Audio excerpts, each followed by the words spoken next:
Today we're going to do an easy to paint Necron. First off, silver. We started with lead belcher first, which is a colour which covers the entire miniature. Next we're using iron breaker. I'm using an old brush where the bristles are spread out, and I've removed most of the paint and going over it nice and fast like this, and it will pick out edges.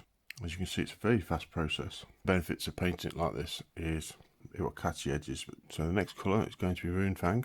So again, go over it nice and quick. We're starting to get a nice shine to the robot now. Next, using Necron Compound. This is a very easy way to paint Necrons. It's very fast. In fact, you're painting a Necron in about 5 to 10 minutes. At this point, the main things to remember: you want a very small amount of paint on your brush. You want to hold your brush right at the end, which helps you to get that fast speed going. And when you're going for the process of one layer to the next, make sure you, after you've cleaned your brush, you get all the water out of your brush before applying the next lot of paint. You could now, if you wanted to, apply null oil, and by applying that it will make it dark in the recesses, but it's also going to make the entire miniature darker. So if you want the standard look of a Necron, I would just leave it like that myself. Makes it nice and bright and very easy to paint an entire army. Next, for your ice Necrons, we need some super glue, some fishing line, and it doesn't have to be expensive fishing line, it could be something very cheap, and some cutters. So first off, we're going to cut off a few pieces of fishing line. You only need a very small amount of glue, so I did it off camera, but basically what I did is I applied the glue somewhere else, and then I can get that small piece of fishing line on the end of my tweezers, and I can dip it into the glue and therefore get a small amount, where if you're squeezing it out of the pot, you know you're going to end up getting a lot more than you need. You can see there's one of them. Now we want to leave it for a while just to make sure that the glue is fully dry. To help emphasize the cold element we want to create, I've picked a very light blue, and we're going to use this for the areas where with most Necrons you tend to see them looking green. So this piece and those pieces here. I've thinned down a little bit of Hoff blue with some Lamy medium, just so I can add a little bit of extra colour to it, but I want to try and keep it so there's not a lot of colour to these areas, because I want to try and make it look more as if the robot's not moving, it's not active, not functional, but we want to give it a little bit of colour, don't we?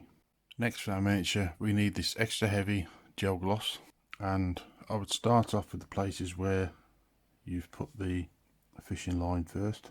As well as these larger icicles that are now on the model, I've also put some in areas where there's some joints to try and give this look, but the ice is starting to freeze the joints up.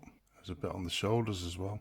Next, what I'm going to do is take it outside and spray it with Purity Seal to give it a slightly frosty look. After spraying it to make it look slightly more frosty, I painted the eyes initially with corn red. I then used the flash kits to put pupils in, and then Agrax Earthshade to go around the outside. And you can see from that how the ice now looks a lot dark, more colder.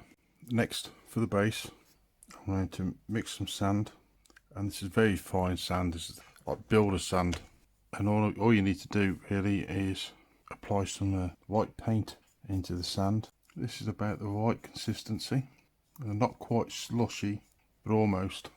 It leaves you a nice texture to the top of your base. Next, you want to clean the edge of your base. You don't want that overspill. You could, if you wanted, leave it at that point.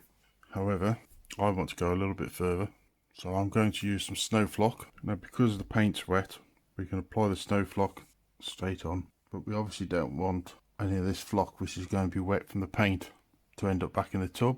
So what I would suggest is we leave it like that for a while, and we remove the excess a bit later on when the paint's had time to dry. If you like the video, remember to like, share, and click on the button on the lower right hand side to subscribe.